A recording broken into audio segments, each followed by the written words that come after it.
Assalamualaikum warahmatullahi wabarakatuh. Alhamdulillah wa syukrillah wa la hawla wa la quwata illa billahil aliyil azim. Asyhadu an la ilaha illallah wahdahu la syarikalah wa asyhadu anna Muhammadan abduhu wa rasuluh. Allahumma salli ala habibina wa syafiina wa maulana Abil Qasim al-Mustafa Muhammad. Allahumma salli ala Muhammad wa ali Muhammad.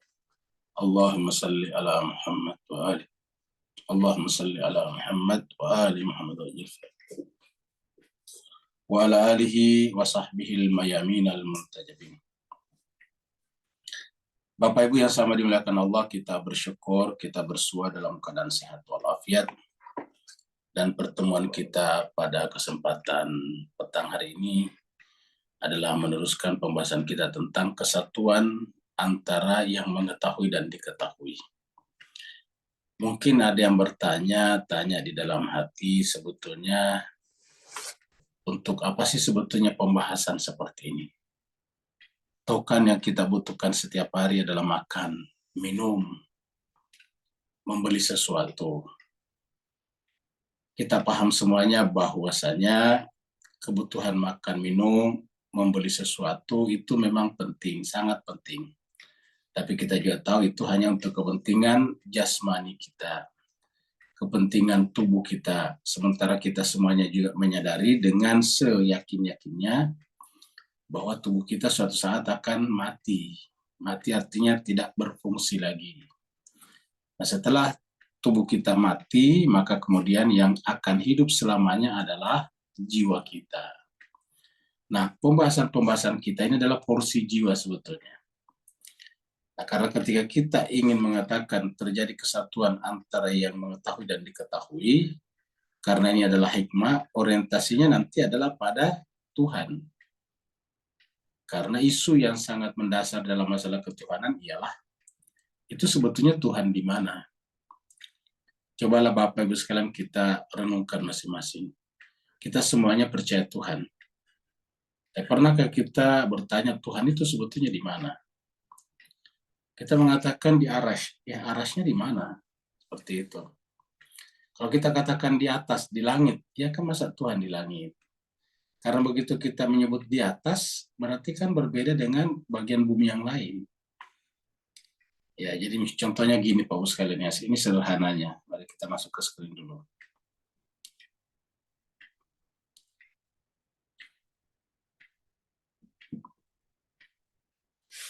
Bumi kita ini kan bulat ya. Bumi kita ini bulat seperti ini. Ya. Ini bumi kita bulat seperti ini ya. Anggaplah ini bulat Pak Bu ya. Lalu kemudian kita ada di sini. Kita ditanya di mana Tuhan? Kita nunjuk ke atas ini, nunjuk ke atas. Ya. Nah, berarti Tuhan tidak ada di sini dong, kamu gitu. Kan ada juga orang di sini. Coba kalau orang itu kita pindahkan ke sini atau ada orang di sini juga, pasti begini gambarnya. Ya. Pasti gambarnya begini. Ya.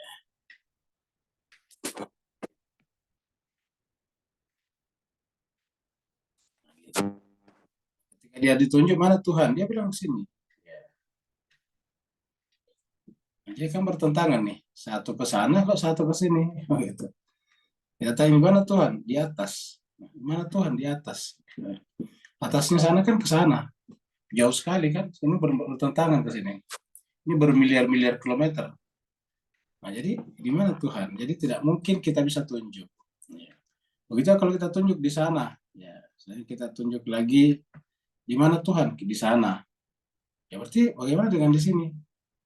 Ya seperti itu. Jadi dengan demikian mempertanyakan Tuhan itu di mana ini jadi problem. Mungkin kita bertanya, pertanyaan di mana tidak berlaku pada Tuhan. Ya, pertanyaan di mana tidak berlaku pada Tuhan. Karena pertanyaan di mana itu menunjukkan tempat, sementara Tuhan tidak bertempat tinggal. Ya. Nah sekarang, ketika Tuhan kita percaya tidak bertempat tinggal dan memang tidak bertempat tinggal karena tidak terikat oleh ruang dan waktu, maka pertanyaan berikutnya ialah bagaimana memahami Tuhan kalau memang Tuhan ada. Kalau Tuhan ada, bagaimana memahami Tuhan? Terutama hubungan antara Tuhan dengan makhluknya. Lebih spesifik lagi hubungan Tuhan dengan kita. Ya, kami menyangkut masalah Tuhan. Ya, ini menyangkut masalah Tuhan. Tuhan. Tuhan itu ada atau tidak ada, kalau gitu? Pertanyaannya. Adakah Tuhan atau tidak adakah? Seperti itu. Ya. Nah, sekarang kita mengatakan Tuhan itu ada. Ada. Katakanlah gitu, karena kita orang beragama, Tuhan ini ada. Pertanyaannya sekarang ialah bagaimana memahami Tuhan. Ya. Kan tidak bisa ditunjuk tadi karena tempat. Sedangkan Tuhan tidak bertempat. Nah, ketika kita mengatakan Tuhan ada, bagaimana kita mengetahui Tuhan itu ada? Ya. Bagaimana kita mengetahui Tuhan itu ada? Kita mengatakan saya melihat, tidak mungkin, karena dia tidak terjangkau oleh panca indera. Kita mengatakan saya memikirkan, tidak mungkin, karena dia tidak terpikirkan.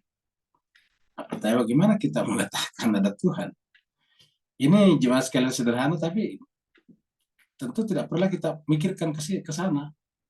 Kita hanya mengatakan ada Tuhan. Kita tidak tahu bahwasanya ketika kita mengatakan Tuhan ada tetapi tidak bisa mempertanggungjawabkannya secara intelektual, kan berarti itu adalah dogma. Jadi ketika kita mengatakan Tuhan ada, ketika ditanya bagaimana memahami Tuhan, bagaimana memahami Tuhan, dan kita tidak punya jawaban, berarti kan kita tidak paham.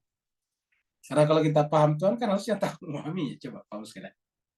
Kalau tadi kita tanya di mana, oke lah, tidak, Tuhan tidak bertempat tinggal. Nah sekarang tapi kan kita mengatakan Tuhan ada. Atas dasar apa kita mengatakan Tuhan ada? Jawabannya karena kita paham kalau Tuhan itu ada. Nah sekarang pertanyaan, bagaimana memahami Tuhan itu ada? Ya. Kalau kita kejar terus-menerus, akhirnya nanti ketahuan bahwa kita hanya dogma. Ketika kita tidak punya jawaban, ketika kita tidak punya jawaban atas ini, berarti kita hanya memahami Tuhan sebatas dogma namanya. Dogmatika. Seperti kita pelajari tentang tuyul. Percaya tuyul, percaya. Bagaimana buktikan tuyul? Cerita orang, kalau itu kan dogma namanya. Ketika kita menerima sesuatu karena cerita orang, tidak pernah kita buktikan dengan indera, tidak bisa juga masuk di akal kita, tidak bisa kita pahami karena tidak pernah berjumpa, ya dogma namanya. Ya. Dogma itu adalah sesuatu yang kita percaya, tapi kita tidak tahu kenapa kita percaya. Ya, itu dogma namanya. Dan orang biasanya mau mati dengan dogmanya, karena namanya dogma kan irasional. Dan orang mau mati pada sesuatu itu kan biasanya karena irasional. Ya. Jadi dogma itu yang paling banyak menguasai pikiran kita.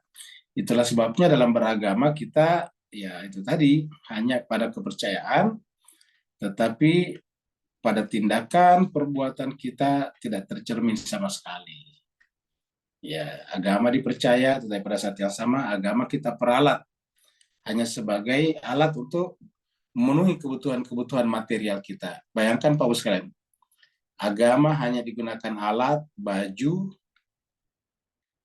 kaos, jubah untuk memenuhi kebutuhan-kebutuhan lahiriah kita, mulai daripada yang material sampai yang biologis. Agama kita gunakan. Kita jual-jual agama untuk kepentingan-kepentingan itu. Nah, ini yang terjadi pada kenapa agama ya, kenapa anggota komunitas beragama cenderung tidak maju. Ya. Karena ya sudah dari awal sudah dogma, namanya dogma itu adalah tidak jalan pikirannya. Malah tadi buktinya kita tahu Tuhan ada. Kita paham mengatakan kita paham bahwa Tuhan ada, tapi bagaimana cara memahaminya kita tidak tahu. Nah, disinilah pentingnya membicarakan tentang konsep dasar, konsep epistemologi tentang pengetahuan. Yaitu bahwa segala sesuatu yang kita tahu, sebetulnya kita menyatu dengan yang diketahui. Terjadi namanya kesatuan antara alim dan maklum. Antara yang mengetahui dan diketahui itu menjadi satu sebetulnya. Jadi alim, ya. Jadi di sini kita lihat ada kata alim, dan maklum. Ini terjadi kesatuan sebetulnya di sini. Ya. Satu bingkai. Ya. Alim dan maklum menjadi sama, menjadi satu. Karena yang disebut diketahui kan ada pada diri kita. Kenapa kita mengetahuinya? Ya ada pada diri kita. Kalau tidak ada pada diri kita, ya kita tidak tahu. Ya, kan sederhana sebetulnya Pak Oscar. Jadi kalau kita mengetahui sesuatu, artinya sesuatu itu ada pada diri kita. Ya. Sehingga terjadi kesatuan antara yang mengetahui, kita yang mengetahui, dan objek yang kita ketahui. Apa saja yang kita ketahui, ada pada diri kita. Kalau sesuatu itu tidak ada pada diri kita, maka kita tidak bisa memberikan penjelasan yang benar tentang sesuatu itu, dan itulah dogma namanya. Jadi alim dan maklum, sesuatu itu ada pada diri kita. Ya. Nah inilah yang dibicarakan di dalam pembahasan kita sekarang dengan pembahasan ini. Ya. Ingat juga sekalian, ini adalah pembahasan aslinya bahasa Arabnya. Ya. Ini adalah judulnya. Ya, ini dia prinsip yang ke-10. Ya. Mengenai kesatuan antara yang mengetahui dan yang diketahui. Kesatuan al-alim wal maklum. Jadi alim dan maklum. Ya. Jadi di sini katakan bahwa ya, kullu kita sudah bahas minggu lalu, kullu makulil wujud. Ya, setiap wujud-wujud yang diketahui dengan akal, bahwa akilun aidan, maka dia juga adalah akil itu sendiri. Kenapa? Karena yang diketahui itu adalah ada pada akal kita kan. Akal kita mengetahui sesuatu berarti dia menyatu dengan akal kita. Dikatakan makul adalah sama dengan akil. Karena yang makul itu ada pada diri yang akil. Akil ini orang yang menggunakan akalnya. Jadi ketika kita menangkap sesuatu dengan akal, kan berarti sesuatu itu ada pada akal kita. Seperti kalau nyamuk tertangkap oleh jaring laba-laba, kan berarti nyamuk itu menyatu dengan jaring laba-laba. Kalau misalnya benda itu jatuh ke lautan, kan berarti benda itu masuk dan menyatu dengan lautan.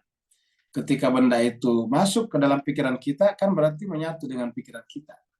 Jadi antara yang dipikirkan yaitu benda dengan kita memikirkannya kan menjadi satu. Ya. Inilah yang kita bicarakan kemarin. Nah, tinggal apakah benda yang kita ketahui atau objek yang kita ketahui itu benar-benar ada hakikatnya atau tidak ada? Ya. Kalau benda atau sesuatu yang kita ketahui itu tidak ada hakikatnya, berarti kan dia artinya di dalam diri kita hanya merupakan konsep saja dan tidak ada bendanya juga, tidak ada hakikatnya. Ya. Tetapi kalau sesuatu itu adalah ada hakikatnya, maka ketika dia jatuh pada pikiran kita, dia menyatu dengan kita hakikatnya. Dan perlu kita sudah sampaikan pada pembahasan sebelumnya, bahwa segala sesuatu selain Tuhan tidak punya hakikat. Karena hakikat segala sesuatu kembali kepada Tuhan kalau diurut-urut.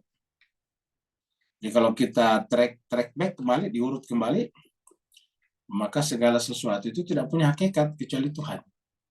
Ya, kenapa? Karena segala sesuatu selain Tuhan kan berubah, terutama di alam materi ini. Dan kalau dia berubah kan berarti tidak ada. Ya. Tidak ada sebetulnya. Makanya kata sekarang itu tidak ada. Ya. Kalau kita mengatakan sekarang misalnya, kita menggunakan kata sekarang. Ya.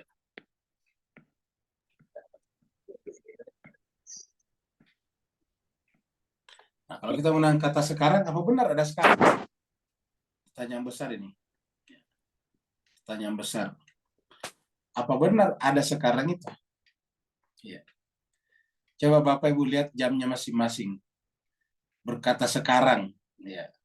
Terutama lihat jamnya yang tidak tersentak-sentak. Jarumnya kan ada tuh yang tersentak-sentak. Tak, tak, tak, tak. Coba lihat jamnya, jarumnya jalan terus. Kan ada tuh jam yang mutar. Ya. Nah, baru berkata sekarang. Apakah ada sekarang? Tidak ada. Yang ada itu adalah nanti dan lalu. Ya. Sebentar dan lalu. Ataukah besok dan kemarin. Cuma itu saja ada. Besok artinya sesuatu yang belum datang. Dan kemarin yang sudah berlalu.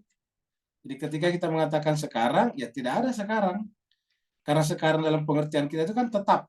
Ya. Sedangkan yang namanya sesuatu yang berada dalam waktu kan tidak ada yang tetap. Bergerak terus-menerus. Pantahri kata filosofi Yunani. Tidak ada yang tidak bergerak. Tidak ada yang tidak berubah. Nah, jadi oleh sebab itulah ketika kita mengatakan sekarang, tidak ada sebetulnya. Jadi ketika kita berbicara tentang sesuatu sekarang tidak ada. Apa yang kita saksikan itu adalah sesuatu yang terus-menerus berubah. Terus-menerus berubah. Nah, karena terus-menerus berubah, tidak ada sekarangnya, tidak ada hakikatnya. Waktu juga tidak punya hakikat. Kenapa? Tidak ada sekarangnya. Benda-benda itu tidak punya hakikat karena tidak ada suatu titik di mana dia berhenti dan kita katakan inilah mangga. Karena begitu kita mengatakan ini mangga, langsung berubah. Mangganya langsung berubah. Yang tadinya kecut jadi manis misalnya. Cuma memang terkadang perubahan itu sedemikian lambatnya sehingga tidak bisa kita ikuti. Atau sedemikian cepatnya sehingga kita tidak bisa ikuti. Perubahan mangga dari kecut ke manis itu kan berubah. Tapi karena lambat, maka kemudian kita tidak ikuti. Tapi kalau kita misalnya simpan 1-2 hari terasa, begitu 2 hari kemudian sudah manis. Kan berarti terjadi perubahan dari waktu ke waktu. Nah, jadi kata sekarang atau mangga sekarang tidak ada sebetulnya. Ketika tidak ada kan berarti tidak punya hakikat. Karena hakikat itu adalah yang berhenti di situ, hak. Nah maka satu-satunya yang punya hak, yang punya hakikat adalah Allah SWT, karena dia berhenti di situ, tidak bergerak. Kenapa tidak bergerak? Ya tidak butuh gerak. Dia hanya eksistensinya apa? Ada. Satu-satunya yang bisa kita pahami dari Tuhan adalah ada. Jadi satu-satunya yang bisa kita pahami dari Tuhan adalah ada. Ketika dia ada, ya berarti kan dia bersama dengan segala sesuatu yang ada.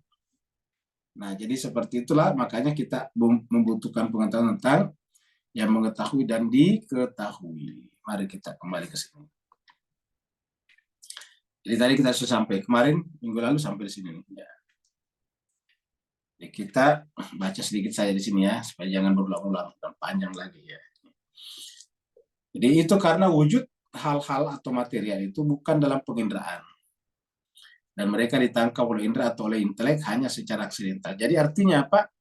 Sebetulnya wujud sesuatu yang di luar diri kita itu masuk ke dalam diri kita secara aksidental namanya, bukan secara hakikat. Ya, karena segala sesuatu ya berada pada dirinya sendiri. Jadi kalau kita lihat orang di depan berdiri, ya orang itu di situ. Tapi kenapa masuk dalam pikiran kita? Nah itu tadi itu sedangkan ilmu maklum yang diketahui. Orangnya tetap di luar, tetapi yang masuk dalam pikiran kita adalah maklumnya. Tetapi begitu dia maklumnya masuk pada diri kita, karena yang namanya maklum itu adalah terletak di dalam jiwa yang mengetahui, ya maka terjadi kesatuan. Ya seperti itu.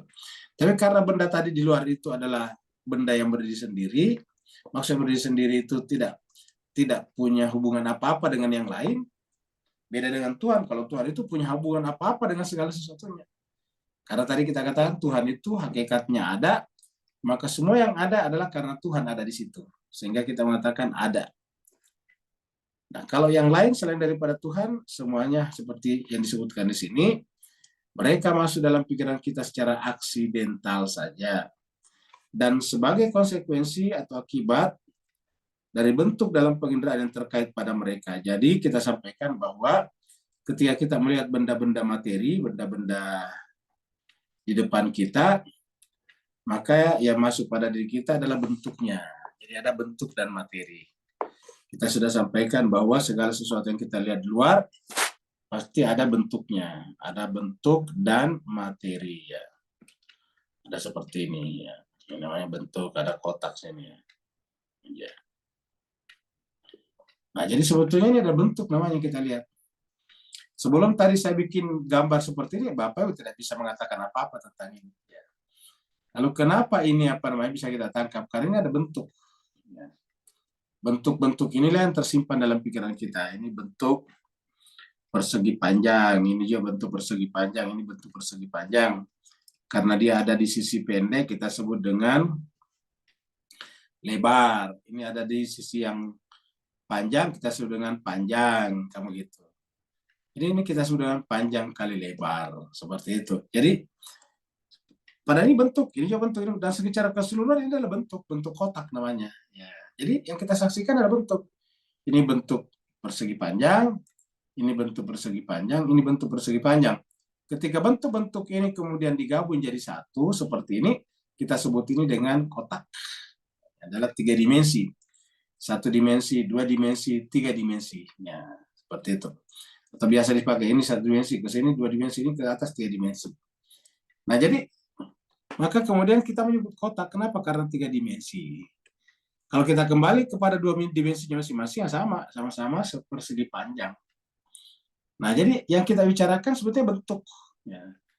Makanya tanpa ada materinya pun, ya bisa kita katakan ini kotak.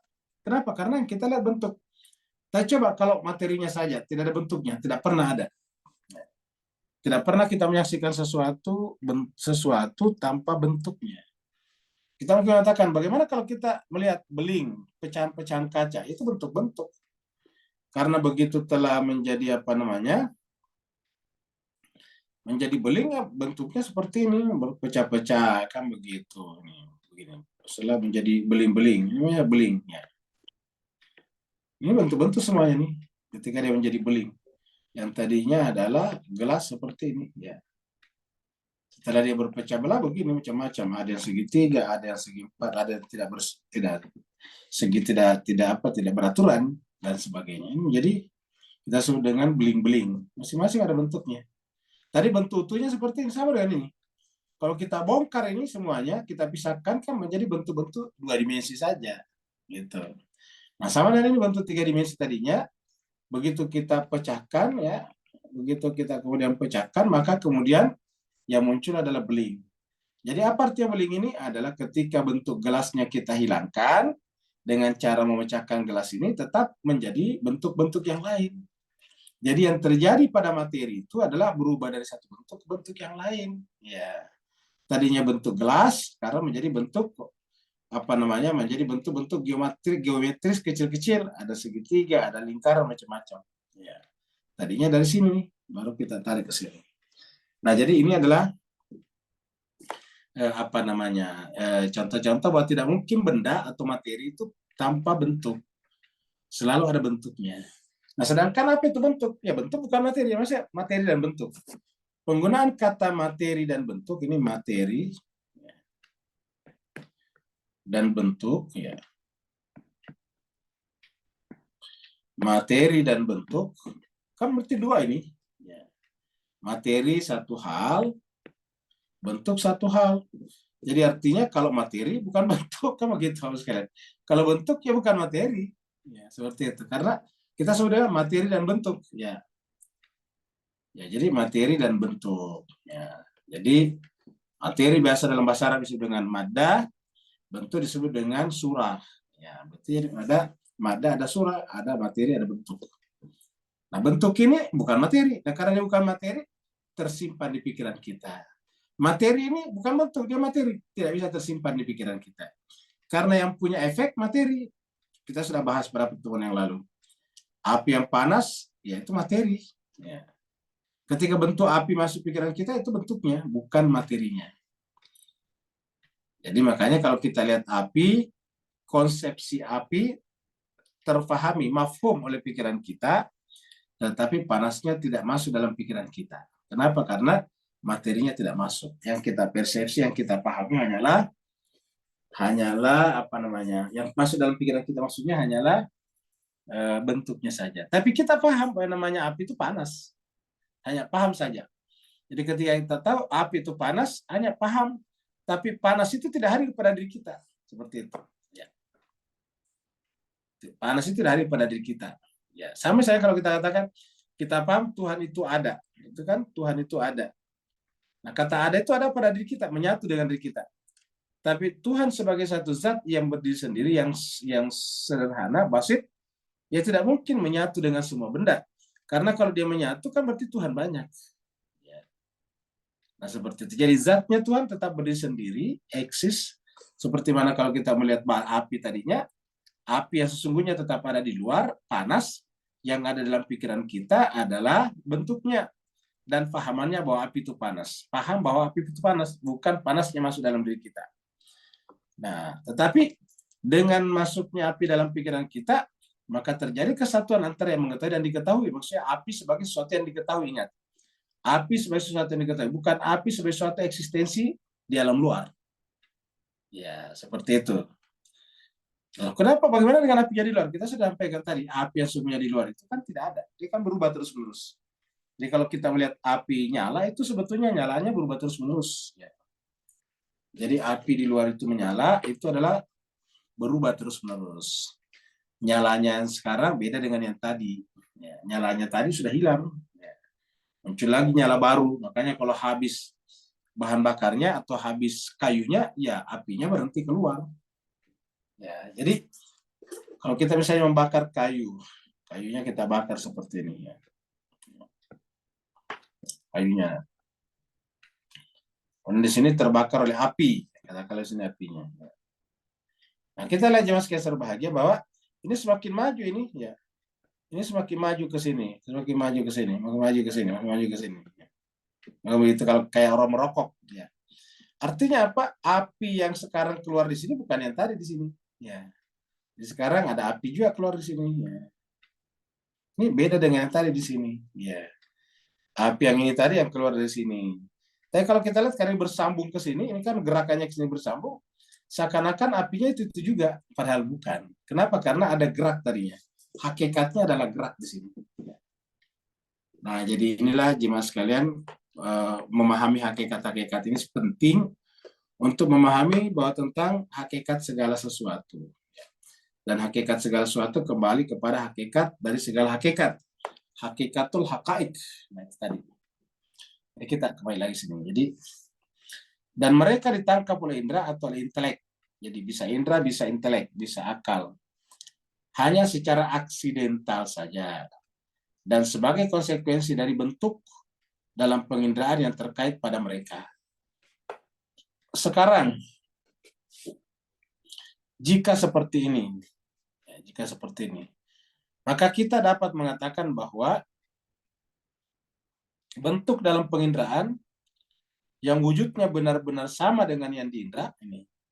Jadi jika seperti ini, maka kita dapat mengatakan bahwa bentuk dalam penginderaan. Jadi ini bentuk dalam penginderaan. Ya. Bentuk dalam penginderaan. Ya. Penginderaan tahu sekalian berarti menggunakan mata ya. Yang wujudnya benar-benar sama dengan yang diindra. Ya. Jadi bentuk dalam penginderaan, bentuk yang dalam penginderaan, yang maksudnya bentuk yang kita tangkap melalui mata kita, yang benar-benar sama dengan yang diindra, sama dengan yang di luar sana, sama dengan yang diindra. Ya. Wujudnya tidak mungkin terpisah dari wujud substansi yang mengindranya. Jadi ingat, wujud yang diindra itu, kan yang diindra nih, tidak mungkin terpisah dari wujud substansi yang mengindranya. Siapa yang mengindranya? Kan kita. Jadi substansi kita tidak mungkin terpisah dengan dia. Karena ketika kita mengindrai sesuatu, sesuatu itu tersimpan pada diri kita. Ya. Kalau tidak tersimpan pada diri kita, ya kita tidak mengetahuinya. Jadi yang disebut mengetahui sesuatu adalah artinya sesuatu itu menyatu dengan substansi kita, menyatu dengan diri kita dalam pengertian kesadaran kita, idrak kita. Sebelumnya kita bicara tentang idrak dan mudrak, yang kesadaran dan yang disadari. Kita sudah membahas sebelumnya. Karena pembahasan sebelumnya kan kita bicara tentang idrak di sini nih. Idrakia. Bal kullu suratin idrakiyatun. Ya. Setiap surah itu adalah tersadari, gambar, maksudnya bentuk yang kita simpan dalam diri kita itu adalah sekaligus idrakiyah. Bersifat disadari. Apa itu idrak? Nah, kita lihat di sini nih. Ya. Nah, kalau kita nanti maju-maju mundur, kita pakai lihat ini aja, biar tidak selalu mau tadi. Ya. Ini dia. Kullu maqulin al-wujud ini nih. Sama nih ya. Sekarang kita lihat sini ada kamus ya. Ini dia. Ini kita tulis di sini daraka. Daraka ya duduk ini juga.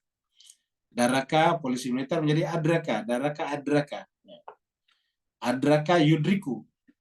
Makanya kan pertanyaan dalam Quran adraka. Adraka. Ya, adraka yudriku. Ya. Jadi adraka, kalau adraka itu sama adraka itu dari kata darah mengetahui ya. Ini adalah menyadari. Idrak. Ya. Jadi kaknya di sini bukan kamu, tetapi kak bentuk kata tadi. Karena 3 kata kan da, ra, ka. Ini menjadi bentuk 4. 1, 2, 3, 4. Menjadi rubai namanya bahasa Arabnya. Nah sekarang setelah menjadi adraka atau yudriku menjadi merasa. Merasa menyadari, mengenali, memahami, mengetahui, menjangkau. Nah, seperti itu. Jadi, kalau kita merasakan sesuatu, menyadari sesuatu, mengenali sesuatu, memahami sesuatu, sama nih. Mengetahui, menjangkau, artinya pikiran kita menjangkau sesuatu, berarti namanya idrak. Idrak. Jadi namanya idrak. Ya, jadi jemaah sekalian berbahagia, kalau kita buka di Quran ini banyak kata seperti ini. Ini ada nih. Ya. Ini dia. Ini adalah yang ada ini kamus Al-Quran. Jadi semua yang ada di Quran ini ya. Ini banyak nih. Ya, ini banyak. Ini diantaranya seperti ini. Ini surat Al-An'am ini ayat 103 ya. Ini.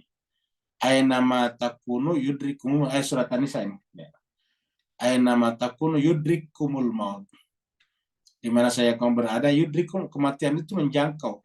Kan tadi kan menjangkau nih. Nah, tadi yang di sini tadi nih. Ini menjangkau. Ya, jadi di sini adalah aina matakun yudrik kumul maut. Kematian pasti akan menjangkau kalian. Pasti akan meliputi kalian. Walau kuntum fi burujin musyayyada. Walaupun kalian berada pada benteng yang kuat. Ini namanya idrak di sini ya. Jadi kata-kata idrak di situ muncul. Ya, ini seperti ini juga. Wa may yuhajir fi sabilillah. Yajid fil ardi muragaman katsiran wa sa'atan. Siapa yang berhijrah di jalan Allah, yajid, dia akan menemukan fil ardi, di muka bumi itu muragaman katsiran, banyak sekali pintu-pintu. Muragaman itu exit, apa namanya, exit, pintu exit, jalan keluar ya. Katsiran yang banyak ya. Wasatan, dan luas. Jadi banyak sekali pintu keluar dan banyak kalau dia, asalkan dia berhijrah, berusaha. Wa may yakhruj min baiti, dan siapa yang keluar dari rumahnya, baik rumah dalam pengertian tubuhnya, dirinya, muhajiran dalam keadaan berhijrah kemana? Ilallah, muhajiran ilallah. Ya, jadi hijrahnya kepada Allah, wa rasuli, dan rasulnya. Summa yudrikul maut, summa yudrikhul maut. Kemudian kematian menjangkaunya ataukah mengambilnya, meliputinya. Yudrikul maut. Sama tadi di atas ya. Sama tadi ayat pertama tadi. Ayat tamatakum yudrikumul maut. Nah, di sini juga yudrikhul maut. Kemudian kematian apa namanya, menggapainya. Ini adalah surat An-Nisa ayat 100 ya. Faqad waqa'a ajruhu 'ala Allah. Maka sungguh dia akan mendapatkan pahala hijrah di jalan Allah. Artinya seakan-akan sampai kepada Allah selama sudah berniat untuk hijrah kepada Allah dan Rasulnya. Wa kana Allahu ghafurur rahima, dan Allah itu adalah Maha Pengampun lagi Maha Penyayang. Banyak lagi yang lain. Ya, kata-kata itu ini. Ya. Innal munafiqina fid dark. Ya, dark itu dari kata dark tadi. Kita lihat tadi dark itu apa, kan polisi militer, penjara, tahanan, asfali minan nar. La tudrikul absar, ini surat Al-An'am ayat 103 nih, 103 nih. Ini 103. La tudrikuhul absar wa huwa yadrikul absar. Jadi dia Allah itu al-absar, tidak bisa dijangkau oleh absar. Indra, penginderaan. La tudriku, tidak bisa dijangkau oleh penginderaan. Artinya penginderaan kita tidak kuat untuk menyadarinya. Wa huwa yadrikul absar, tapi dia Allah menjangkau penglihatan kita atau indera kita. Apa sebabnya? Wa huwal latiful khabir, karena dia adalah khabir. Apa latif? Halus. Nah, ini contoh-contoh jemaah sekalian. Jadi ini adalah kita bicara tentang idrak. Kita bicara tentang idrakia tadinya, ya, menyadari. Nah, kita kembali lagi tadi ke sini. Ya.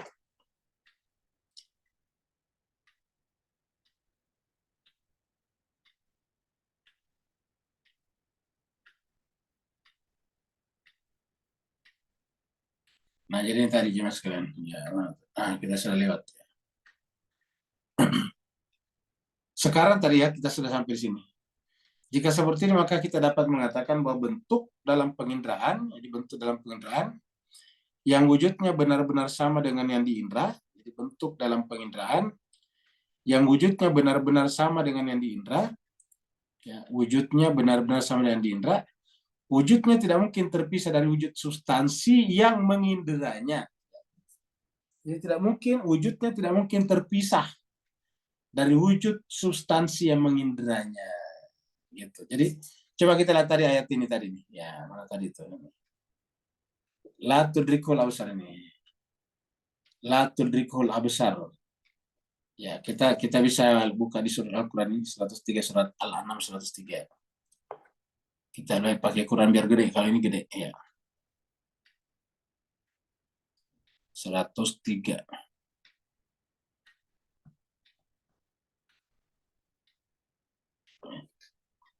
Surat 6 ayat 103.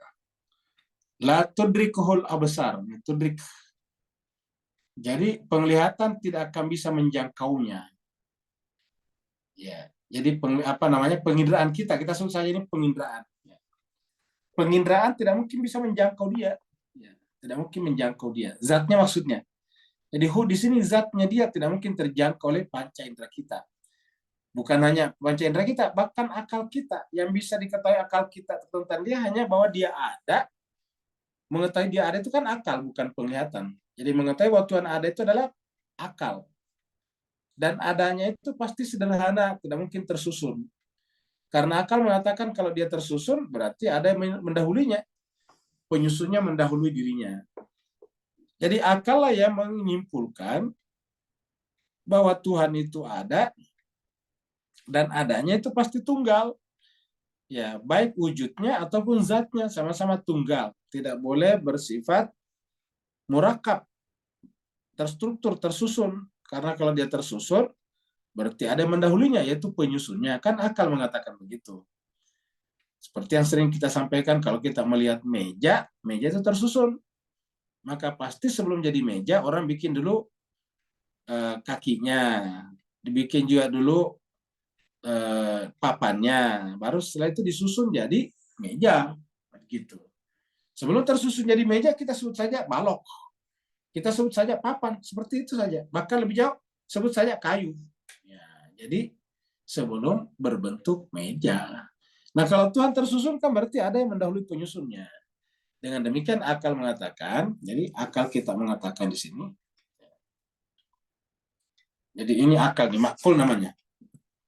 Jadi akal kita mengatakan nih, ya, akal mengatakan bahwa Tuhan itu ada. Ya. Tuhan ada. Akal mengatakan Tuhan ada. Dan adanya bersifat tunggal. Tunggal. Tunggal atau satu, cuma satu saja. Jadi tunggal bersifat satu. Baik dalam pengertian wujudnya, ya, ataupun dalam pengertian zatnya. Dan tunggalnya di sini adalah wujud ataupun zat harus bersifat sederhana. Bahasa Arabnya basit. Sederhana atau basit. Apa arti yang basit di sini? Tidak tersusun. Ya.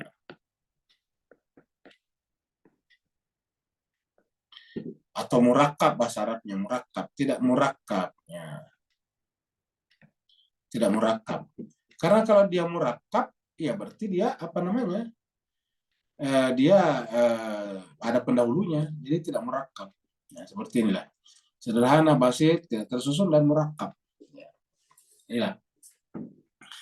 Nah, jadi jemaah sekalian berbahagia, inilah apa namanya penjelasan kita. Dan siapa mengatakan itu? Akal kita saja. Tetapi bagaimana zat yang sesungguhnya? Kita tidak tahu. Sekarang seperti kata ya ayat ini, la tudrikul absar. La tudrikul absar. Penglihatan, bahkan bisa diperluas ini kata penglihatan di sini baik indera ataupun akal, pikiran. Tidak akan bisa menjangkau zatnya. Ya. Tidak akan menjangkau zatnya.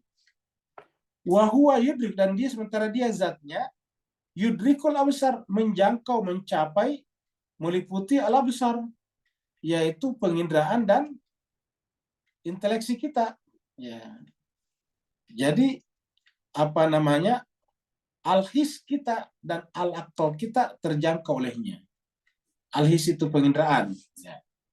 Tetapi zatnya dia tidak mahsus dan tidak makul, tidak terindrai dan tidak terjangkau oleh akal pikiran. Yang terjangkau oleh pikiran adalah bahwa dia ada. Ingat, kata dia ada. Kenapa ya? Tidak mungkin segala sesuatunya ini bermula dari tiada, karena mustahil. Maka harus ada yang mutlak yang mendahului segala sesuatunya. Dan itu yang kita nanti sebut dengan Tuhan. Jadi dia ada, pasti ada. Tapi bagaimana zatnya? Tidak bisa dijangkau. La tudrikul absar wa huwa yudrikul absar. Dan dia tidak akan tercapai. Ya, wa huwa yudrik, dan dia mencapai. Yudrik ini al-basar. Jadi, dan dia mencapai, menjangkau, meliputi al-absar. Ya. Kenapa? Wa huwa latiful khabir. Karena dia adalah latif. Apa itu latif? Halus sekali. Sedemikian halusnya, lebih halus dari akal pikiran kita, sehingga tidak terjangkau oleh akal. Kalau terjangkau oleh akal, berarti akal kita lebih halus dari dirinya. Tapi dikatakan dia adalah latif. Ini pakai alif lam ma'rifah. Berarti sebagai sesuatu yang paling halus. Tetapi walaupun dia halus, bukanlah benda mati seperti mana halusnya angin. Kenapa? Al-Khabir, dia mengetahui. Nah, gitu. Dia mengetahui segala sesuatu. Kenapa? Segala sesuatu sebelum ada pada dirinya. Ada pada zatnya. Sehingga dia mengetahui segala sesuatu, karena tidak ada satupun di alam semesta atau dalam kehidupan kita ini yang tidak bermula dari dirinya. Seperti itu. Nah, kita kembali lagi tadi sini Pak ya. Jadi sudah jelas ya, mudah-mudahan bisa dipahami. Jadi wujudnya benar-benar sama dengan yang mengindrai. Wujudnya tidak mungkin terpisah dari wujud substansi yang mengindranya. Jadi ingat, wujudnya tidak mungkin terpisah. Ya. Wujudnya tidak mungkin terpisah. Tidak mungkin terpisah dari wujud substansi yang mengindrainya. Wujud substansi yang mengindranya. Maksud mengindranya kita, terutama kita, karena kita bicara manusia. Jadi tidak mungkin terpisah dengan wujud substansi yang mengindranya. Maksud orang yang mengindranya, yang menjadi alimnya, mengetahuinya.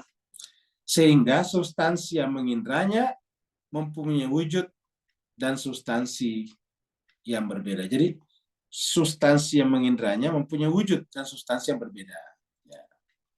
Sesungguhnya hakikat keduanya adalah relasi antara yang mengindra dan diindra. Jadi ingat, sesungguhnya hakikat keduanya adalah relasi. Hakikat keduanya adalah relasi antara yang mengindra dan yang diindra. Hakikat keduanya adalah relasi antara yang mengindra dan yang diindra. Seperti hubungan antara seorang ayah dan anak. Seperti hubungan, artinya begini, yang mengindra dan diindra itu kan menyatu ya. Tapi kesatuannya itu seperti ayah dengan anak. Kan ayah dan anak itu sebetulnya hakikatnya satu. Kenapa? Karena anak itu kan dari ayah. Tidak ada anak kalau tidak ada ayah. Ya. Jadi tidak akan ada anak kalau tidak ada ayah. Jadi artinya menyatu. Tapi kita lihat tetap aja berpisah tadi ini. Tetap berbeda ini, substansi berbeda. Ayah dan anak berbeda. Ya. Ayah sebagai orang yang berada pada dirinya sendiri, ya dia adalah substansi yang mandiri. Artinya bahwa ayah itu sebetulnya bukan ayah, orang. Begitu ya anak, ya, sebagai substansi dia berdiri sendiri sebetulnya. Ya. Lalu kenapa ada ayah dan anak? Relasi. Jadi kata ayah ini relasi dengan orang yang lahir daripada sulbinya, dari darah dagingnya. Anak artinya relasi dengan orang yang melahirkannya. Jadi seperti itu. Jadi ayah dan anak ini kan sebutan predikat. Setelah ada apa? Setelah ada relasi. Ya. Kalau tidak ada relasi, ya tidak ada ayah dan anak. Ya, sama-sama orang saja. Nah seperti itu jemaah sekalian. Jadi sesungguhnya bagi hakikat keduanya adalah relasi antara yang mengindra dan yang diindra. Ya, relasi antara yang mengindra dan indra. Seperti hubungan antara seorang ayah dan anak. Jadi seperti hubungan antara seorang ayah dan anak, di mana keduanya memiliki hakikat masing-masing, gitu. Jadi ayah sendiri, anak juga sendiri, gitu. Jadi ketika dikatakan si ayah, ya karena relasinya dengan anak. Jadi kalau dikatakan siapa itu ayah saya, nah kamu itu relasinya. Ketika relasi itu tidak ada, tidak mungkin mengatakan dia ayah saya. Ya ada relasi namanya. Jadi berkaitan dengan relasi. Jadi kata kuncinya di sini adalah relasi. Ini adalah relasi. Ini kata kuncinya di sini. Relasi. Ya. Seperti hubungan antar saudara, di mana keduanya memiliki hakikatnya masing-masing, dan wujud keseluruhan keduanya bukanlah hubungan aksidental, dan sungguh keduanya diinteleksi tidak dengan cara yang lain. Ya. Diinteleksi itu digunakan akal atasnya. Selain hubungan kebapaan dan keanakan. Jadi kalau kita menggunakan akal kepada keduanya, tidak punya hubungan apa-apa kecuali hubungan bapak dan anak. Tidak ada yang lain. Ya kalau kita melihat ini, ya kita gambarkan di sini bagusnya. Kita lihat ini ada dua orang berdiri di sini. Ya, satunya adalah bapaknya, satunya lagi adalah anaknya. Satunya lagi adalah anaknya. Nah, ini. Bapaknya, anaknya. Ya. Nah, jemaah sekarang kita lihat ini kan hakikatnya udah sendiri nih. Ini satu, ini satu. Nah, tetapi hakikatnya dari semulanya kan satu ini kan dari sini, dari tulang sulbinya si ayah ini. Ya. Ini lahir dari sini, lalu ibunya. Ya. Jadi setelah dia lahir ini kan berdiri sendiri. Ini kita sebut dengan satu orang. Ya. Kita kasih saja ini adalah ya satu orang. Berdiri sendiri ya Pak Buya. Ya. Satu orang. Ya. Satu orang, satu orang. Jadi masing-masing satu orang namanya. Satu orang ini, satu orang ini. Ya. Jadi ini adalah satu orang, ini pun satu orang. Gitu. Ya. Nah, tapi ketika kita ada relasi, kan ada relasi itu kan seperti ini.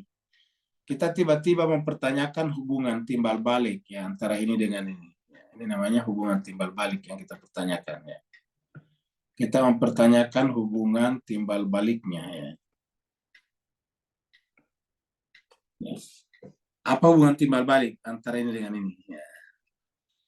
Kalau kita tahu ya kita mengatakan ini ayah, ini anak. Nah setelah ditanyakan hubungannya, kita mengatakan bahwa ini adalah ayah, ini adalah anak, kamu gitu. Nah, ini adalah ayah, ini anak. Dan ingat, ini bukan hubungan ini bukan hubungan aksidental. Karena kan berdiri sendiri tadinya dan tahu ada hubungan. Ayah dan anak ini kan hubungan biologis. Nah, beda tadi kalau kita melihat keluar itu adalah aksidental. Kalau ini ayah dan anak bukan aksidental karena memang hakikatnya ini anak dari bapaknya, dari ayahnya. Ya. Jadi kita membuat relasi. Jadi ulangi lagi, kalau kita melihat si bapak sebagai si bapak, ya satu orang. Sebagai orang, satu orang utuh berdiri sendiri. Ya. Artinya bahwa orang ini kalau lapar tidak otomatis lapar anaknya. Kenapa ya berdiri sendiri? Orang ini karena sudah berdiri sendiri, kalau dia lapar tidak otomatis lapar ayahnya. Ya. Kenapa sudah berdiri sendiri? Bahkan kalau si bapak meninggal, anaknya bisa tetap hidup misalnya. Atau sebaliknya. Ya. Kenapa? Karena sudah satu orang berdiri sendiri.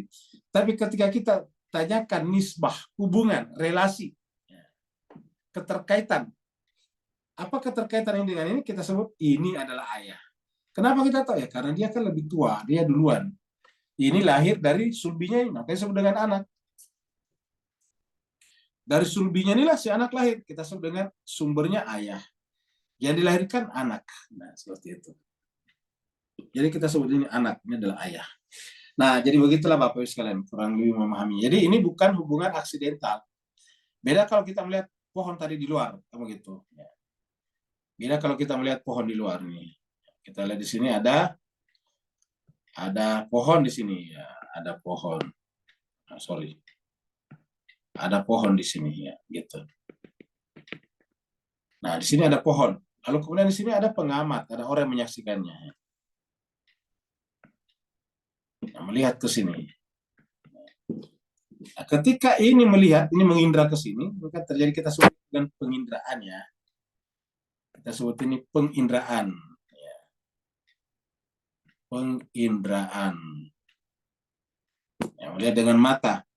Maka otomatis ini, gimana sekalian, ya, ini akan tersimpan di dalam benaknya sini, ini di sini. Ya. Jadi ketika dia melakukan penginderaan, maka pohon ini tersimpan di sini. Ya. Tapi ingat, hubungan ini hubungan aksidental karena kan ini berdiri sendiri tapi tidak ada hubungan apa-apa sebetulnya. Ya, tidak ada hubungan timbal balik. Beda dengan ini tadi. Kalau ini kan memang ini berasal dari ini. Ya, ini berasal dari ini. Kalau ini enggak, ini tidak berasal dari pohon ini secara substansi. Ya. Kalau dia makan apa daun-daun iya, tapi belum tentu daun ini. Ya. Karena misalnya kita makan sayur, itu belum tentu ini. Kita makan buah, belum tentu buahnya ini. Jadi kesimpulannya ini berdiri sendiri, ini berdiri sendiri, dan relasinya tidak ada. Ya, kecuali kalau kita menyebutnya sama-sama hamba, sama-sama makhluk maksudnya. Nah, maka karena tidak ada relasinya seperti ini tadi antara ayah dan anak, maka kita sebut relasinya mereka adalah aksidental. Ini aksidental. Ya, ini disebut dengan aksidental ya.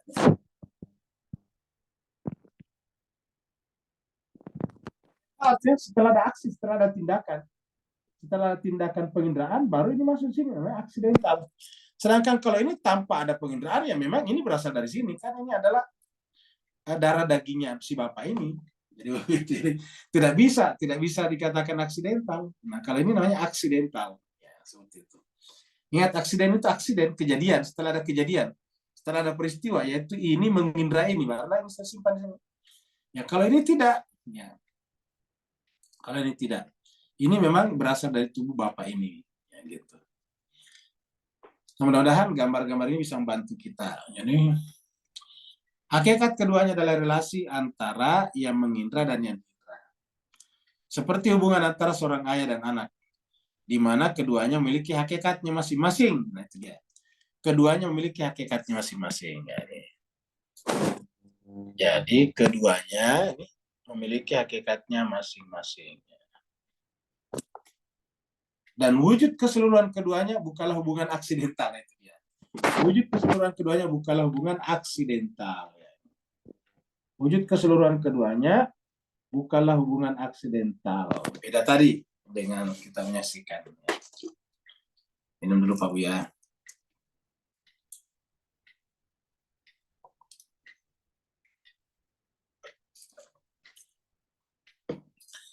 Jadi wujud keseluruhan keduanya bukanlah hubungan aksidental.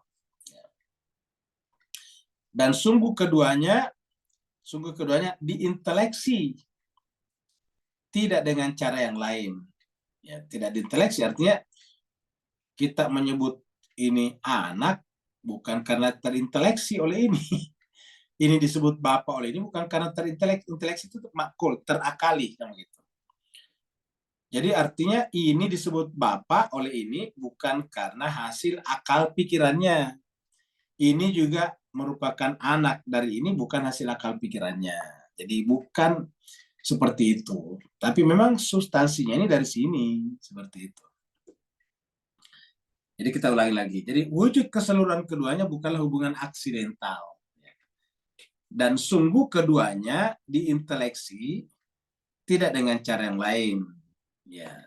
Selain hubungan kebapaan dan keanakan. Jadi kita sebut hubungan bapak dan anak saja. Yang kita lihat. Itu karena hal seperti ini mustahil dalam hal yang sedang kita diskusikan. Artinya ini di luar daripada pembahasan kita. Karena pembahasan kita adalah alim dan maklum, itu bersifat aksiden. Ya. Karena bentuk dalam penginderaan ini, ingat, kembali lagi kepada penginderaan. Jadi kita tinggalkan ini contohnya ini. Ya. Kita kembali kepada ini penginderaan ini. Ya. Kita kembali ke sini. Ya. Jadi, karena bentuk dalam penginderaan ini bukan hal yang dapat dipahami mempunyai suatu wujud apabila ia tidak bisa diindra. Maka hakikatnya dalam dirinya sendiri tidak terindra sehingga tidak ada. Ya, jadi artinya gini, bentuk dalam penginderaan ini bukan bukan siapa-siapa, kira-kira gitulah. Ya. Bukan siapa-siapa, bukan apa-apa sebelum terindrai. Jadi ini terhadap ini bukan apa-apa sebelum terindrai. Ingat. Jadi sebelum ini melihat ini bukan apa-apa, bukan siapa-siapa, tidak ada hubungan sama sekali. Ya, tidak ada di dalam kesadaran ini, karena tidak tahu kalau di sini ada pohon. Ya. Jadi sebelum ini melihat, menyadarinya, tidak tahu ini ada pohon. Contohnya misalnya, kita menyaksikan orang tunanetra. Ya. Kenapa tunanetra kalau datang berjalan menggunakan tongkat? Ya. Kenapa? Karena indera yang paling penting yaitu melihat sesuatu tidak berjalan. Sehingga dia tidak ada dalam dirinya kalau di depannya ada pohon. Gitu. Kapan dia tak adalah pohon? Ketika tongkatnya menyentuhnya. Oh, di sini depan ada pohon. Jadi artinya apa? Tidak ada dalam kesadarannya. Nanti muncul ketika tersentuh oleh tongkatnya. Kalau kita kan yang melihat tidak, dari jauh kelihatan itu ada pohon. Kita balik, kereta mobil kita banting ke kanan. Kenapa? Karena kalau kita lurus ya kita tabrak pohon.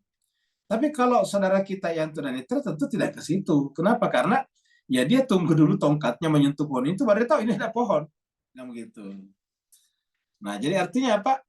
Dia menunggu tongkatnya menyentuh itu baru itu ada pohon. Dan pohonnya dia tidak terpahami secara sempurna.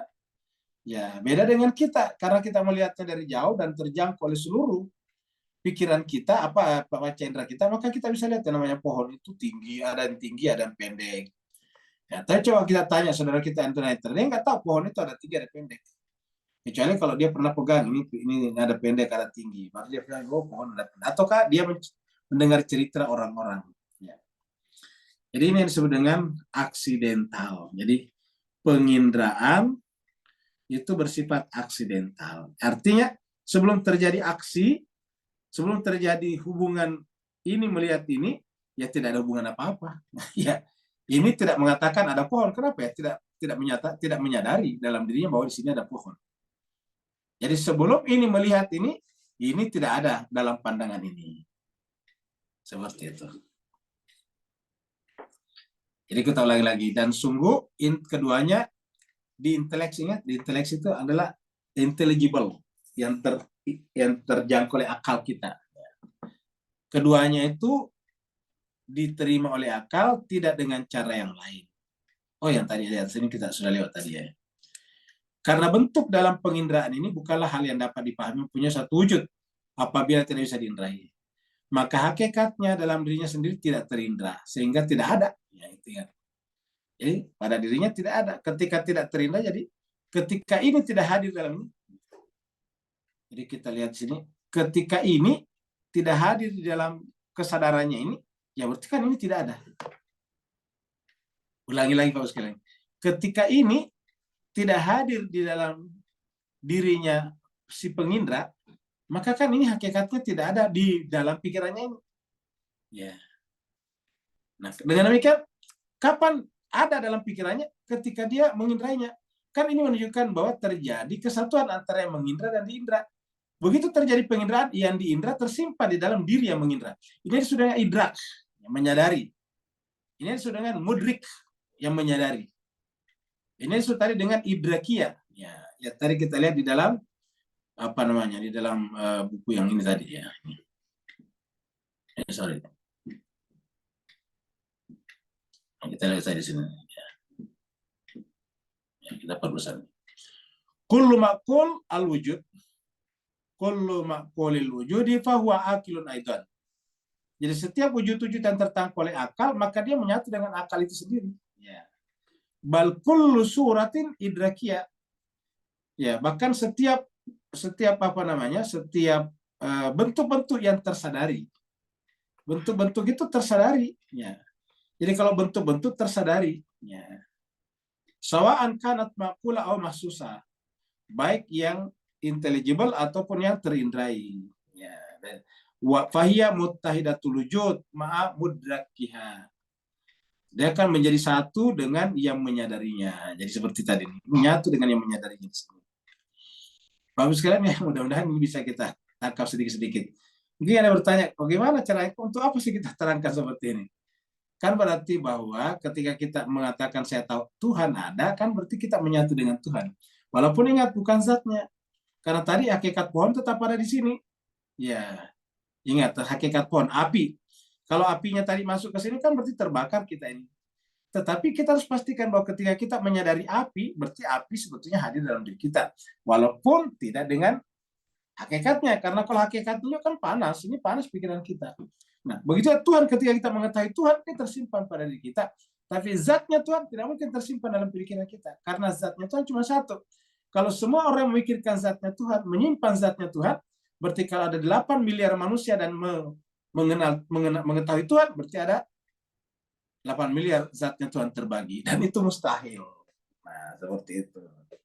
Nah, Bapak Ibu sekalian, ini contoh-contohnya kita ambil supaya kita ada gampanglah memahaminya. Karena intinya bagaimana saya memahami bahwa man arafa nafsahu faqad arafa rabbah. Siapa yang mengenal nafsnya sebagai subjek yang mengindra, maka dia akan mengenal Tuhannya sebagai objek yang diindra. Sebagai objek yang disadari. Man arafa nafsa, siapa yang mengenal, menyadari dirinya, maka dia akan mengenal atau menyadari Tuhannya. Kenapa? Karena kesadaran kita tentang Tuhan menyebabkan Tuhan itu dalam tanda petik hadir pada diri kita.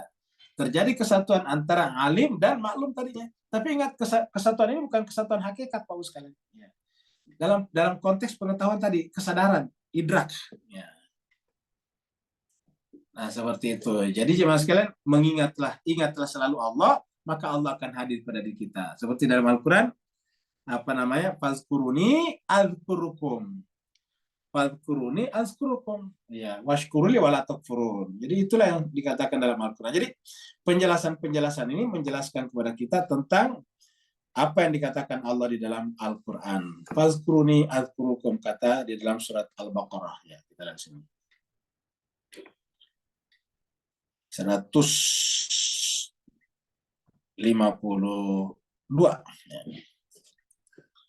Al-Baqarah 152. Fadhkuruni azkurukum. Ya.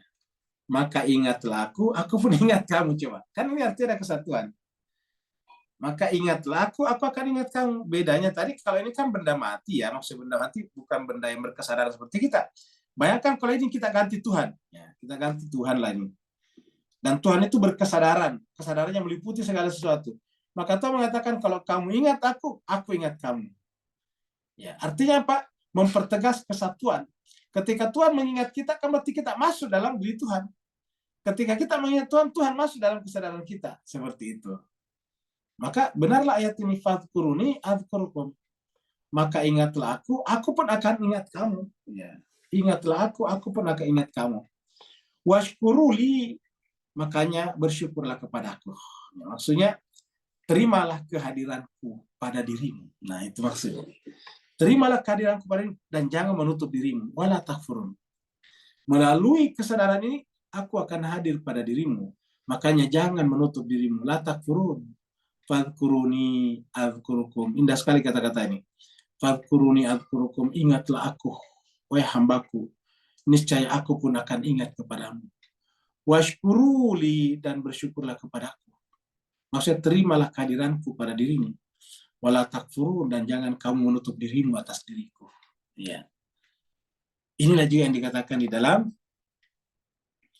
surat 59. Ya, ini kita lihat ada surat 59. Ya. Ayatnya 19. Wala takunu kalladzina nasullah. Jangan engkau menjadi seperti orang yang lupa kepada Allah. Jangan, nasul itu lupa Allah. Apa sebabnya? Fansahum anfusahum. Kalau kamu lupa Allah, maksudnya tidak ingat, maka Allah akan menjadikan kamu lupa dirimu sendiri. Coba, kalau lupa Allah, berarti kita lupa diri kita sendiri. Kenapa? Tadi disebutkan di sini tadi. Ya. Fadhkuruni adzkurukum. Ya. Fadhkuruni adzkurukum. Ingatlah aku akan ingat kamu. Man arafa nafsah, maka arafa rabbah, begitu. Nah, jadi inilah jemaah yang berbahagia pembahasan kita pada kesempatan kali ini, yang mudah-mudahan walaupun sedikit bisa bermanfaat bagi kita. Kita sebut saja sampai di sini ya. Jadi sedikit saja kita bahas hari ini. Ini hari tanggal 24 ya. Bulan 6. 23. Kalau ada pertanyaan dipersilakan. Assalamualaikum Ustaz. Waalaikumsalam warahmatullahi wabarakatuh. Silakan buka. Apa khabar Ustaz? Semoga sihat ya. Ustaz, ini mungkin bukan pertanyaan lah, tapi saya nak memahamkan diri saya dan saya nak ucapkan terima kasih kepada Ustaz yang sabar mengulang-ulang setiap vocabulary yang ditulis di dalam pelajaran ini. Misalnya antaranya accidental tu memang susahlah nak memahami kan dalam bentuk filsafat ni. Tetapi saya nak kongsilah apa yang saya faham yang tadi Ustaz ajar tentang apa madat dan surah tu. Kalau salah nanti Ustaz betulkan saya. Apa tu tentang hakikat dan accidental tu, misal bapa dengan anak. Kalau mata kita tu maksudnya yang madah dengan surah tu dulu. Mata kita ni ibarat seperti kamera lah Ustaz. Maksudnya Betul. kita menangkap apa yang kita lihat. Misalnya kalau sekarang saya sedang duduk di depan saya ni tingkap, saya nampak rumah flat di depan saya ni. Jadi mata saya melihat rumah flat tu, kalau saya petik gunakan saya punya handphone ni, saya dapat menangkap gambar tu. Jadi itu secara accidental, maknanya tak ada hubungannya dengan saya. Maksudnya gambar luaran tu lah. Jadi dapat menangkap apa yang dia masuk ke dalam fikiran saya. Bangunan tu tak boleh masuk dalam kepala saya, otak saya, minda saya, tetapi bentuknya tu ada, tetapi secara hakikat dia, besar dia tu tak boleh masuk kat kepala saya lah. Lagi satu tu apa yang saya faham, Ustaz kata tentang anak dan apa tu bapa, hubungan yang biologis, iaitu kita tahu Allah dia kadang-kadang hilang Ustaz. Nak memahamkan tu kan. Jadi timbal baliknya apa, Allah ya Allah, tadi ada yang saya dah faham. Saya macam kesukaan lah apa yang apa Ustaz dah terangkan tu saya faham, tapi nak ingatkan balik tu kan. Jadi apa yang saya nak cakap tu topik dia tu ilmu, macam Ustaz sampaikan pada kita sesuatu ilmu. Misalnya Ustaz kata kalender. Kita nak fahamkan kalender tu apa, maknanya kita apa, kita nak kena faham. Lepas kita ada ilmu, kita nak faham. Kita dah faham, oh kalender tu mesti ada date dia 7 hari, ada number 1 sampai 30 ataupun 31 hari. Kemudian kita nak menyedari dia itu. Jadi ini semua yang Ustaz nak terangkan, bahawa hubungan kita dengan Halik, dengan pencipta kita tu pula. Yang tadi kan Ustaz terangkan tentang accidental dengan hakikat, yang biologis tu antara kita dengan ayah, tapi antara kita dengan Allah tu, kita tahu Allah tu ada. Tapi kita tak boleh gambarkan Allah tu dalam fikiran minda kita, tetapi lebih kepada hati, mata hati kita, bukan mata indera kita. Lagi satu saya nak keluarkan, iaitu tentang indera. Kalau kita belajar dulu, panca indera tu ada 5 kan, 5 senses Ustaz. Jadi macam kita ni yang celik mata ni, kita melihat dengan mata kita, macam tadi Ustaz kata menangkap gambar-gambar tu semua masuk kat mata kita, sampai dah terlalu banyak mata kita ni, sampai dah sepatutnya dibutakan jugalah Ustaz. Maksud kadang-kadang benda yang tak perlu kita tengok, kita nak tengok, itu dah jadi satu haram kan. Tapi beruntungnya orang-orang yang buta ni, yang maksud saya buta penglihatan, tetapi mereka terang hatinya sampai boleh menerima hakikat. Tadi saya dapat tangkap bila Ustaz kata, bila orang itu yang tidak boleh nampak, dia tidak nampak pokok, tetapi dia boleh merasa ada pokok tu dengan tongkatnya. Jadi yang 5 senses tu, kalau tidak dengan mata tetapi dengan sentuhan. Jadi maknanya di situ saya dapat tangkap, kita nak percaya pada Tuhan ni bukan saja dengan mata. Ada orang buta ni kenal Allah, menerima wujudnya Allah itu dengan tanpa melihat, tetapi dengan mata hati, macam sentuhan tu, mungkin dengan didikan, kerana mereka tidak tuli, mereka cuma mata je, mereka boleh mendengar. Macam tadi saya tengok apa tu, Masya Allah, Puteri Aryani daripada Indonesia ni, begitu, ya Allah, saya cukup kagum lah dengan dia.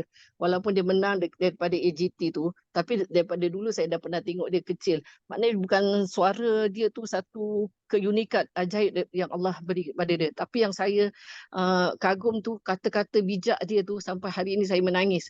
Maksudnya menangis tu macam beri saya satu kesadaran.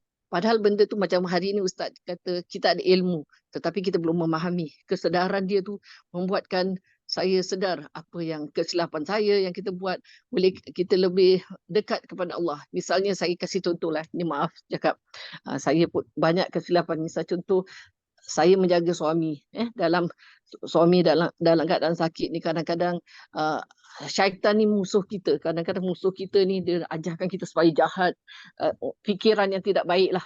Jadi kadang-kadang kita jadi amarah. Jadi bila saya duduk, bila saya teringat budak ni bercakap ni tentang kita harus apa, mengambil sesuatu yang di keliling kita itu kepada positif. Jadi saya melihat, ya Allah, suami aku ni adalah syurga. Kenapa aku nak kena marah dia? Syurga ni untuk kita lebih dekat kepada Allah. Jadi saya melihat itu kembali, saya mendidik diri saya, Allah, apa yang aku buat ni? Yelah, maksudnya kita selalu berbuat baik dengan dia, cakap, tapi kadang-kadang syaitan tu datang menjadikan kita jadi amarah ke apa. Jadi menjedarkan diri kita sendiri ini, Ustaz. Ini maaf Ustaz, ini bukan nak menunjuk ke apa, tetapi untuk diri saya dan juga mungkin kawan-kawan yang punya masalah seperti saya. Kadang-kadang kita nak menjaga orang sakit ni bukan mudah. Jadi kita harus mendidik diri kita dari dalam dulu. Jadi yang ini yang tadi saya kata, Tuhan ini ada. Mungkin dengan kita selalu membaca doa, kita minta Allah taufik hidayah. Mungkin yang inilah dari saluran yang beri kita kesedaran. Maaf Ustaz, ini dah jauh daripada topik, tapi ini saya sharing lah sebagai mungkin ada kawan-kawan di dalam grup yang kecil ini, kita sharing. Itu saja Ustaz Afwan, mungkin Ustaz boleh bantu saya untuk lebih baik untuk memahami filsafat itu. Itu saja Ustaz Afwan. Baik, terima kasih banyak Bu Kam. Satu saja kesimpulan yang bisa kita, terutama saya, ambil tentang Bu Kam adalah semua yang kita terangkan tadi, yang kita bicarakan, sudah seperti yang dipahami Bu Kam. Tidak ada bedanya Bu Kam. Jadi Bu Kam, alhamdulillah berhasil menangkap apa yang diinginkan oleh buku ini. Yaitu tadi bahwa hubungan kita dengan sesuatu di luar diri kita adalah menyatu secara aksidental, kecuali kalau seperti hubungan bapak dengan anak tadi, karena ada persoalan biologis. Nah, sedangkan kalau berkaitan dengan Tuhan tadi, karena tidak bisa dijangkau panca indera, ya relasinya kita dengan hati. Dan itu luar biasa bukan ya. Seandainya kita menangkap Tuhan harus dengan panca indera, maka kasihan saudara-saudara kita yang tunanetra itu. Kan berarti bahwa yang tunanetra tidak bisa ma'rifat kepada Allah. Seandainya Allah itu hanya bisa dikenal dengan panca indera, dengan indera. Ya, untungnya Allah telah memperkenalkan dirinya kepada kita tidak melalui indera, sehingga orang yang tunanetra yang tidak punya penglihatan pun bisa mengenal Allah dengan sempurna. Begitu juga Allah tidak mempunyai suara. Karena kalau Allah kita kenal melalui suara, melalui kuping, telinga, maka kasihan saudara-saudara kita yang lahir dalam keadaan tuli misalnya. Karena ada orang lahir dalam keadaan tuli, tidak bisa mendengar. Nah, Allah dikenal tidak melalui panca indera, sehingga bisa dikenal oleh orang yang tidak punya penglihatan atau buta, dan bisa dikenal oleh mereka yang tidak punya pendengaran ataupun tuli. Yang penting apa? Punya kesadaran. Yang penting punya idrak namanya. Dia adalah mudrik. Kalau dia adalah berkesadaran, maka dia bisa menyadari Tuhan. Bahkan seperti dikatakan tadi bukan, orang seperti Sri Aryani, Putri Aryani, yang tidak punya penglihatan, adalah bisa lebih dewasa daripada kita. Kalau kita dengarkan caranya berbicara, dia lebih dewasa daripada kita. Dia bahkan dia bersyukur dia mempunyai mata seperti itu. Dia katakan dalam sebuah wawancaranya, saya justru bersyukur dengan kelahiran saya seperti ini, karena dengan tidak melihat berarti saya terbebas dari dosa melalui mata saya. Luar biasa. Jadi kata dia, dengan saya lahir dalam keadaan tidak melihat, berarti saya terbebas dari dosa melalui mata saya. Sehingga tidak ada penyesalan terhadap kejadian yang menimpanya.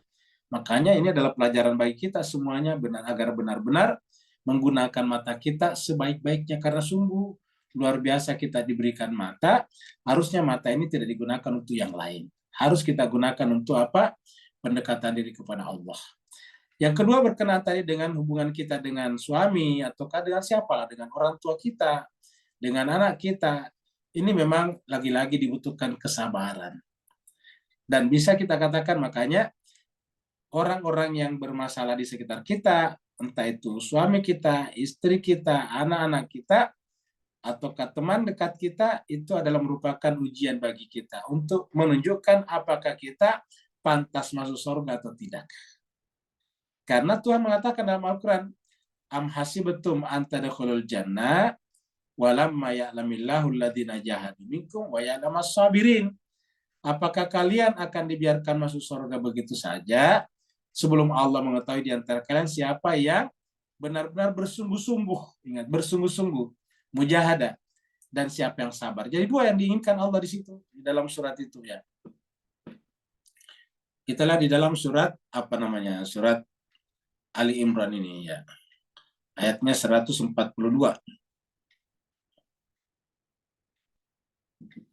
Ini dia, surat 3142. Am hasibatum, apakah kalian mengira antadkhulul jannah, kalian langsung masuk surga? Walamma, padahal belum. Ya lamillah, Allah mengetahui alladzina, orang-orang yang jahadu, bersungguh-sungguh, minkum, di antara kalian, wa ya'lamas sabirin, dan siapa yang sabar.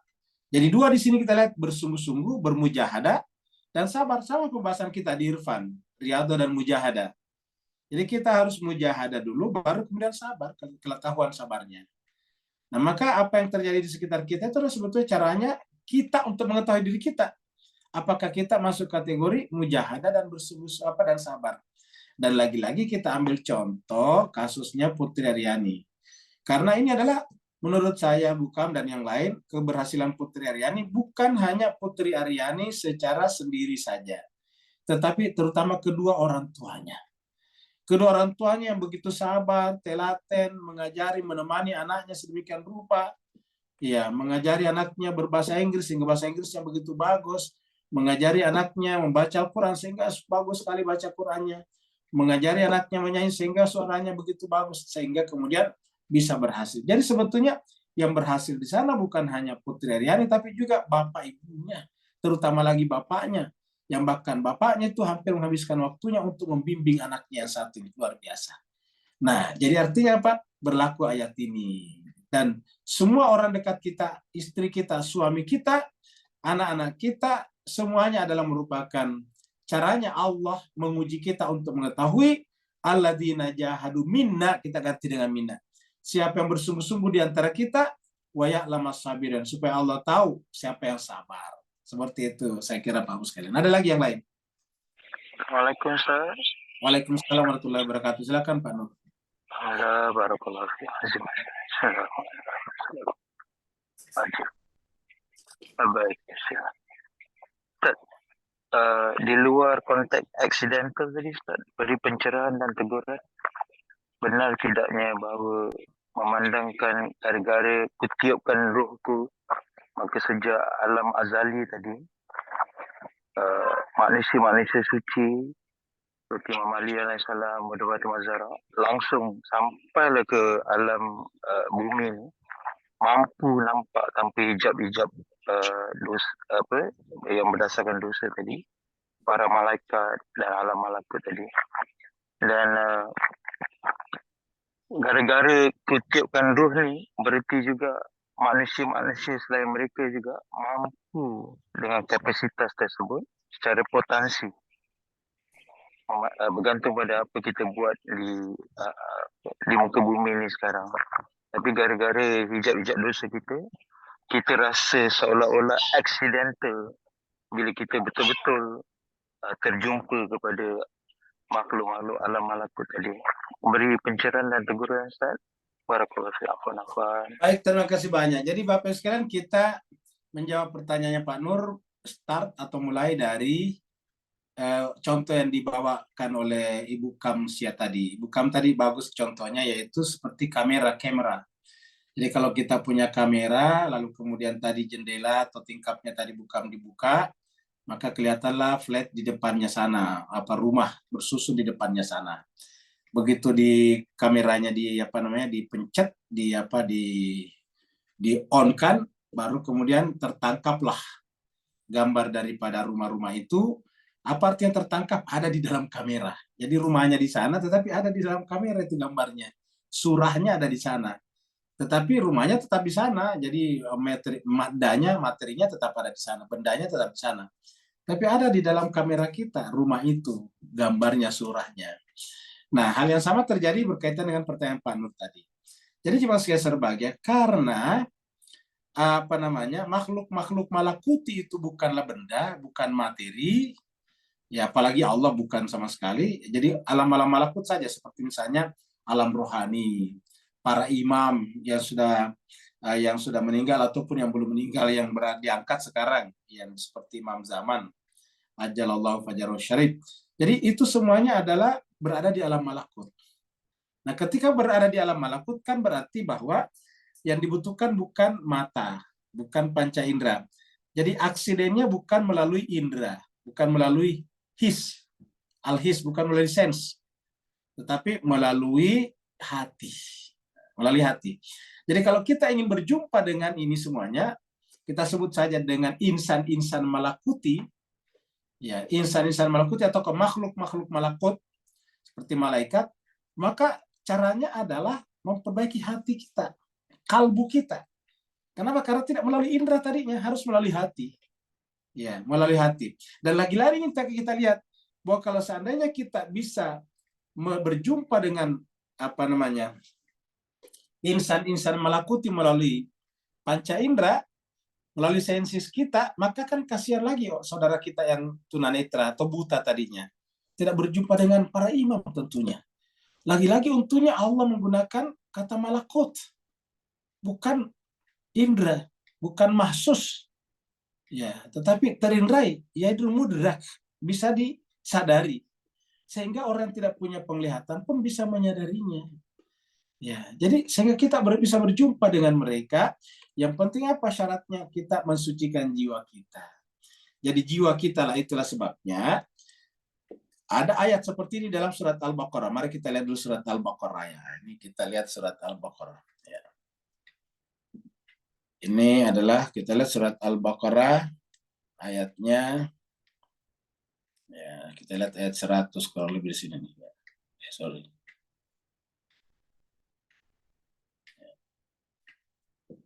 Kita lihat di sini ada ayat tentang ya, ini dia. Seterusnya lagi ya.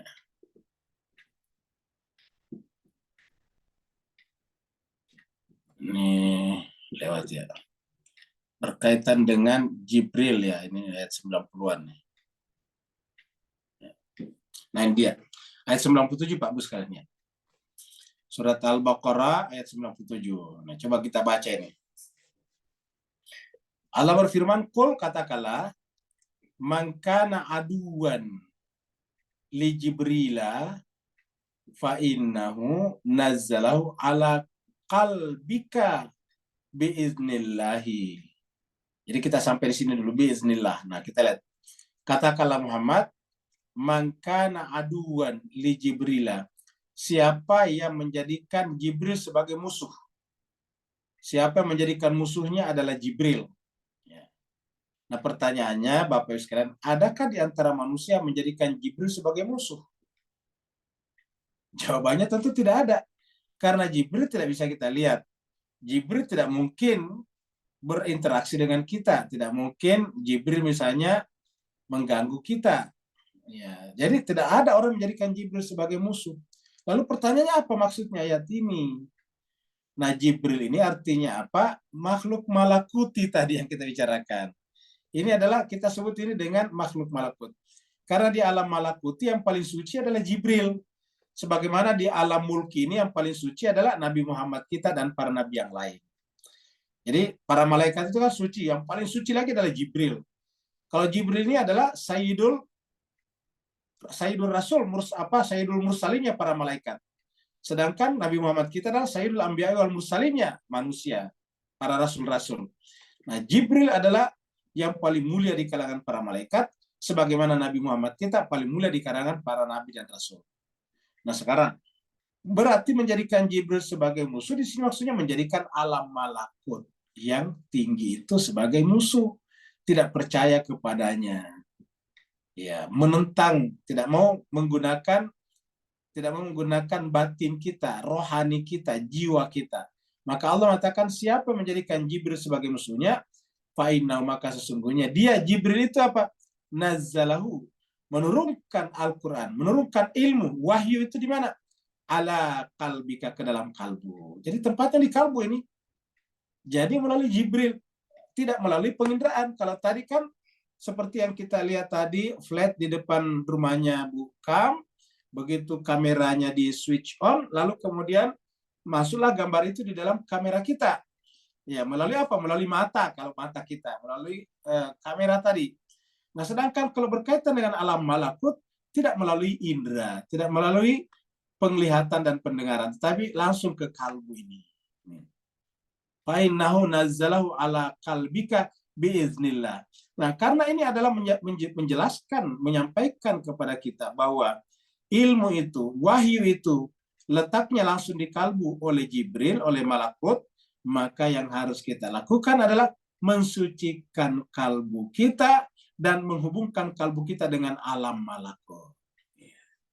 Jadi mensucikan kalbu kita dan menghubungkannya dengan alam malakut.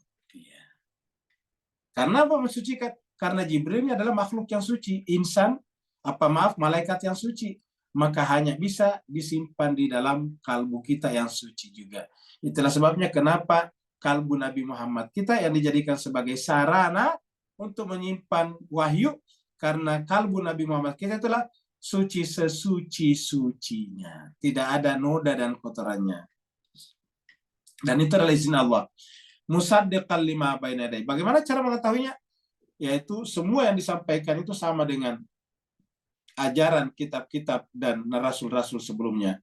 Wahudan, dan bisa menjadi petunjuk, bisa menjadi guidance, bisa menjadi petunjuk, wa busyra, dan menjadi kabar gembira bagi orang-orang beriman. Jadi seperti inilah.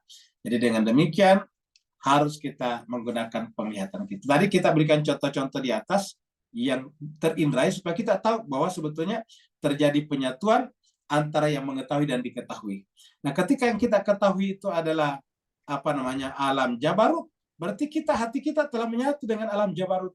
Ketika hati kita menyatu dengan jabarut, maka Jibril akan menyimpan ilmu itu pada diri kita. Itu yang menjelaskan kenapa ada wahyu.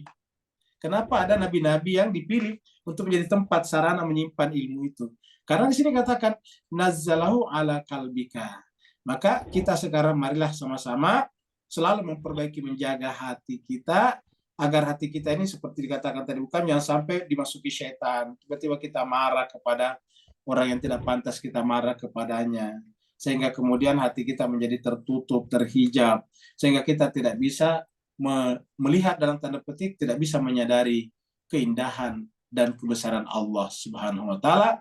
Sementara Allah tadi mengatakan hanya bisa dicapai oleh orang yang bersungguh-sungguh dan sabar. Kalau tidak ada lagi Mas Bilang, kita akhiri sampai Ada, di sini. Ustaz? Ada. Ada.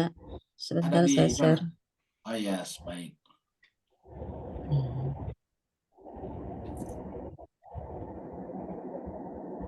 Dari Pak Burhan. Baik. Yang dari Pak Burhan, sekiranya ke semua panca indera kita itu diislamkan, takwa, maka mata hati kita akan bisa menembul hal-hal yang rahasia. Sudah betul. Jadi saya kira benar. Jadi seandainya semua panca indera kita, ya, inilah yang sebetulnya Nabi dengan kata-kata mutu qabla antamut. Mutu qabla antamut. Mutu artinya matilah sebelum mati. Apa artinya mati? Ketika panca indera kita dimatikan dari hal-hal yang sia-sia, dimatikan dari hal-hal yang tidak bermanfaat bagi akhirat kita, maka kita akan menembus seluruh rahasia-rahasia. Dan itu yang terjadi pada Nabi. Bahkan bukan hanya pada Nabi, seperti yang kita bicarakan tadi, orang tunanetra seperti Putri Aryani. Saya secara pribadi kalau melihat itu luar biasa. Kok bisa menghafal begitu banyak lagu Inggris? Kalau Bapak Ibu di Singapura, Inggris mungkin nggak masalah karena setiap hari berbahasa Inggris. Tapi di Indonesia ini kan bahasa Inggris bukan bahasa sehari-hari. Tiba-tiba ada anak seperti dia bahasa Inggris yang begitu fasih, begitu begitu bagus, maka menulis lagu, dan bukan hanya itu, menghafal seluruh lagu-lagu luar biasa. Al-Quran dia hafal, lagu-lagu dia hafal, lagu-lagu selawat-selawatan dia hafal. Itu bayangkan Mas sekalian, menghafal lagu berbahasa Indonesia, berbahasa Inggris, dan berbahasa Arab bersamaan, itu kan bukan perkara yang gampang. Dan tidak pernah melihat teks. Di mana-mana dia menyanyi tidak pernah salah, dan tidak pernah melihat teks. Luar biasa. Nah, kenapa bisa itu begitu seperti itu dalam hatinya? Ya karena tadi panca inderanya sudah mati. Itu tadi kata Nabi, mutu qabla antamut. Pertanyaannya, apakah kita harus membutakan diri kita? Jawabannya tidak perlu membutakan dalam pengertian mata tidak melihat, tapi membutakan dari hal-hal yang sia-sia wajib. marilah kita membutakan jiwa kita dari hal-hal yang sia-sia. Caranya bagaimana? Jangan mendatangi hal-hal yang sia-sia. Karena kalau kita mendatangi hal-hal yang sia-sia, mata kita akan menjadi ikut menyaksikannya. Itulah sebabnya dikatakan dalam Al-Quran, tanda orang beriman itu kalau melewati hal-hal yang sia-sia, dia menjaga kemuliaan dirinya. Iza marru kiraman, iza marru, apa itu ketika melewati al-lagwa, marru kiraman. Ketika dia melewati al-lagwa, perbuatan sia-sia, marru kiraman. Dia melewatinya dengan menjaga kemuliaan dan kesucian dirinya. Saya kira begitu. Terima kasih banyak Bapak Ibu sekalian. Mohon maaf atas segala kekurangan. Wa'alafu minkum. Wassalamualaikum warahmatullahi wabarakatuh. Waalaikumsalam.